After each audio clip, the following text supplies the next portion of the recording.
Assalamualaikum warahmatullahi wabarakatuh.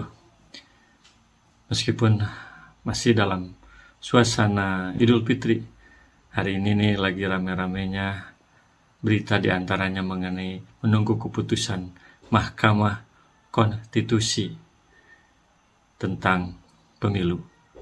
Saya sedikit punya cerita, tapi ini mungkin bukan tentang pemilu ya.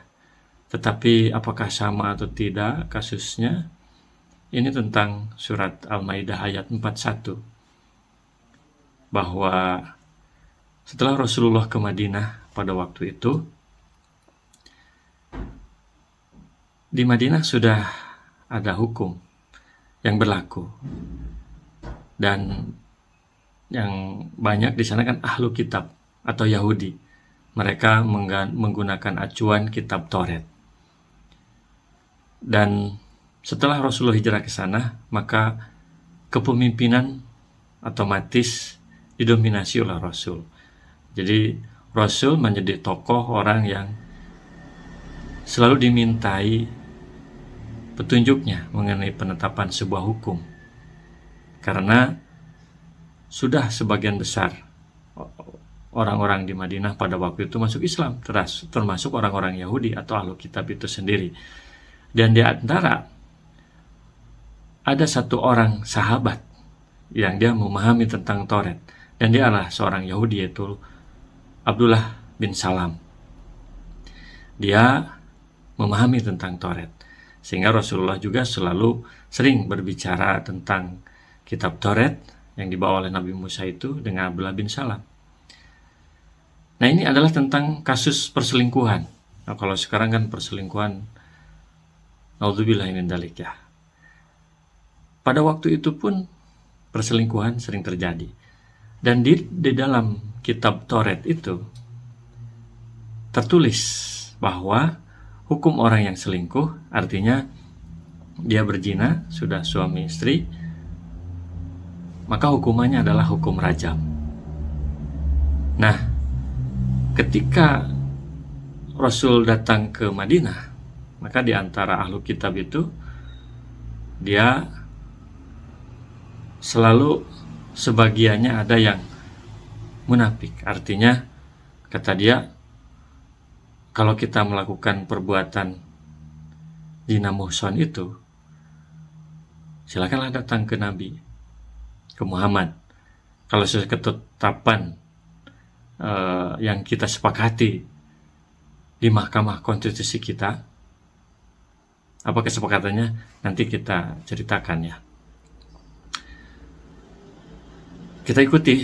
Kalau tidak sesuai dengan kesepakatan kita tentang hukum yang sudah dirubah itu, maka jangan ikuti.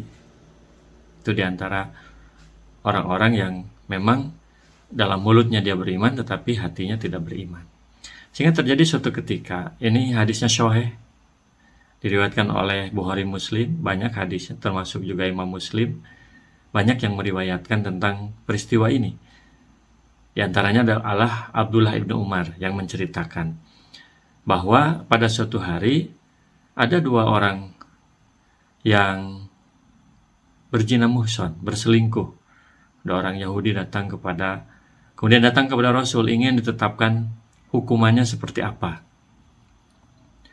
Maka Rasulullah bertanya kepada pendeta Yahudi pada waktu itu, ahlu kitab, gimana nih hukum bagi orang yang selingkuh atau yang zina muhsan di dalam kitab kalian, di dalam kitab Taurat? Kemudian kata pendeta itu, hukumannya adalah dicambuk 100 kali atau dicurang-coreng, dan dia diarak di keliling kota, dibawa ke atas keledai. Kemudian Abdullah bin Salam berkata, bukan, kamu salah. Dalam Taurat hukumannya adalah rajam. Maka kata Nabi, coba bawa, ada yang punya Taurat gak? Bawa tulisannya. Benar ada yang bawa Taurat. Dan setelah datang membawa Taurat itu, si pendeta itu menutup satu bagian dari kitab Taurat itu dan dia membacakan tentang ketentuan hukum bagi yang berzina itu. Dia membaca sebelumnya dan sesudahnya. Yang bagian tentang hukum rajam dia tutup. Kata Abdullah bin Salam, angkat tanganmu. Di situ ada ayat tentang rajam. Maka diangkatlah tangannya. Sehingga kemudian orang-orang membaca, oh ternyata dalam kitab Taurat itu ada hukum rajam. Kemudian ada orang yang berkata, sebenarnya betul bahwa dalam kitab Taurat itu ada hukum rajam. Sebenarnya saya tidak ingin menyampaikan ini, tetapi karena Rasul bersumpah bahwa sampaikanlah apa yang ada dalam kitab Taurat. Demi Allah yang mengutus Nabi Musa kepada kalian. Karena Nabi menyebut Nabi Musa dan nama Allah, maka aku menyampaikan, kata orang Yahudi itu. Memang betul ada. Bahwa orang yang berzina muhsan itu, yang selingkuh itu hukumannya adalah rajam. Tetapi kemudian perselingkuhan itu sering dilakukan oleh orang-orang terhormat di kalangan mereka. Sehingga mereka bermusyawarah, berkumpul untuk menetapkan suatu hukum agar hukumnya itu tidak terlalu berat, karena malu kan orang-orang terhormat kemudian dihukum rajam.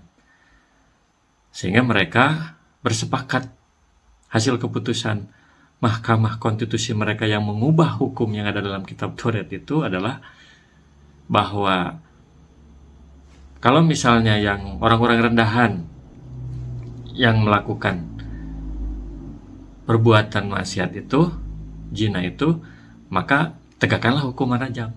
Tapi kalau orang-orang terhormat, cukuplah dicambuk 100 kali, dicoreng-coreng wajahnya, kemudian diarak bawa keliling kota di atas keledai. Itulah perubahan konstitusi di karangan ahli kitab. Sehingga ini sebenarnya sangat ironi ketika Rasulullah bersemangat untuk menetapkan hukum syariat Allah di Madinah pada waktu itu. Tapi ternyata orang-orang yang pintar, orang-orang yang ahli tentang hukum, justru sebagiannya menyembunyikan tentang hukum itu. Tidak berani menegakkan hukum itu. Sehingga kata Nabi, ketika orang-orang mencoba mematikan hukum, menutup-nutupi hukum yang diturunkan oleh Allah, maka akulah orang yang pertama untuk menghidupkannya kembali. Kata Rasul, tegakkanlah hukum rajam kepada 2 orang yang berzina itu. Abdullah bin Umar berkata, aku melihat pada waktu itu, si laki-lakinya itu dia memeluk si wanitanya, menutupi supaya si wanitanya itu tidak terkena oleh batu ketika dirajam itu. Itulah salah satu kisah, sepenggal cerita bagaimana penegakan hukum, bagaimana Mahkamah Konstitusi Yahudi pada waktu itu bisa-bisanya yuharripunal kalima'an mawadi'i. Dan inilah yang menjadi sebab turunnya ayat surat Al-Maidah ayat 41. Mari kita dengarkan ayatnya. Ya ayyuhar rasul la yahzunka alladhina yushari'una fil kufri minal ladhina qalu amanna biafwahihim walam tu'min qulubuhum wa minal ladhina hadu shamma'una lil kadhibi shamma'una liqaumin akharin lam ya'tuk yuharrifunal kalima min ba'di mawadi'i yaquluna in utitum hadha fahuduhu wa ilam tutuhu fahdaru wa may yuridillahu fitnatahu falan tamlika lahu minallahi syai'a ulaika alladhina lam yuridillahu ayutahhira qulubahum lahum fid dunya khizyun wa lahum fil akhirati adzabun adzim. Yang kurang lebih artinya adalah, Rasul, janganlah kamu biarkan dirimu sedih Karena orang-orang yang bersegera memperlihatkan kekafirannya dari kalangan orang-orang yang mengatakan dengan mulut mereka, kami telah beriman, padahal hati mereka belum beriman. Dan juga di antara orang-orang Yahudi, mereka amat suka mendengar berita-berita bohong, dan amat suka mendengar perkataan-perkataan orang lain yang belum pernah datang kepadamu. Mereka mengubah perkataan-perkataan Taurat dari tempat-tempatnya.